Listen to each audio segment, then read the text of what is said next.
நினைத்தவர் பெண்களை தன்னுடைய வாழ்க்கையில் முன்னேற வேண்டும், தன்னுடைய வாழ்நாளில் அவர்களை முன்னேற்ற வேண்டும் என்று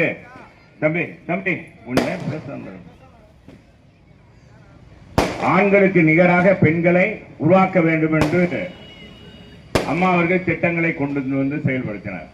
தொட்டில் குழந்தை திட்டம் முதல் பாத்தீங்கன்னா கருவிலிருந்து கல்லறை வரை செல்கிற பிள்ளைகளுக்கு பெண்களுக்கு அத்தனை உதவிகளும் புரட்சி தலைவர் அம்மா செஞ்சார். உங்களுக்கு தெரியும்.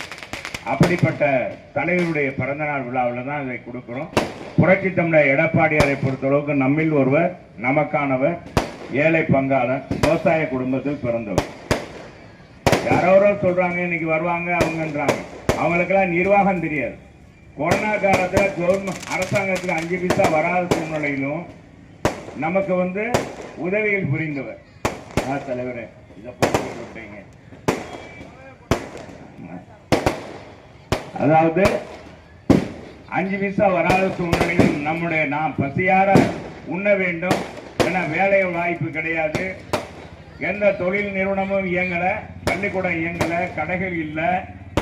அப்படித்த சூழ்நிலையில் நமக்கெல்லாம் சமையல் பொருள், அரிசி அத்தனை இலவசமாக கொடுத்து 1000 2000 கொடுத்தவர் தான் நம்ம எடப்பாடியார். கொடுத்தாரா இல்லையாமா? வாங்கணுமா இல்லையா? வாங்கணும்ல. நான் தான் வழங்கினவன். அதே மாதிரி பொங்கலுக்கு 2500 ரூபா கொடுத்தார். பொங்கலுக்கு 2500 ரூபா கொடுத்தார். அது மட்டும் இல்ல, அந்த நேரத்தில் நம்ம இன்னைக்கு இருக்க முதலமைச்சர் சொன்னாரு 5000 ரூபா கொடுத்திருக்கலாம்ல. எடப்பாடியார் 5000 ரூபா கொடுக்கணும்னு சொன்னாரு. ஆனா அவர் ஆட்சி 5 வருஷத்துல 5000 ரூபா கொடுத்திருக்காரா? கொடுத்தாரா கொடுக்கலையா? தலையாட்டக்கூடாது. கொடுத்தாரா கொடுக்கலையா? இந்த வருஷம் தான் 3000 ரூபா கொடுத்திருக்காரு. தேர்தல் வர்றதுனால கொடுத்திருக்காரு. இதுக்கு முன்னால கொடுத்தாரா? சரி, அதை விடுங்க. விலைவாசி குறைஞ்சிருக்கா? விடியல் ஸ்டாலின் தான் வர்றாரு, விடியல் தர போறாரு. இந்த பாட்டு போட்டாங்க. தேர்தலுக்கு முன்னாடி போட்டாங்களா? 2021 போட்டாங்களா? போடலையாமா? என்ன போட்டாங்க போடலன்னு சொல்ல மாட்டேன்றீங்க. எதுக்குமே சொல்ல மாட்டேங்க. நீங்க பயிற்சியெல்லாம் இருக்க முத்துவேலு எவ்வளவு வருத்தி கேட்டார். அதுக்கும் பதில் சொல்ல மாட்டேங்க. இப்பவும் சொல்ல மாட்டேங்க.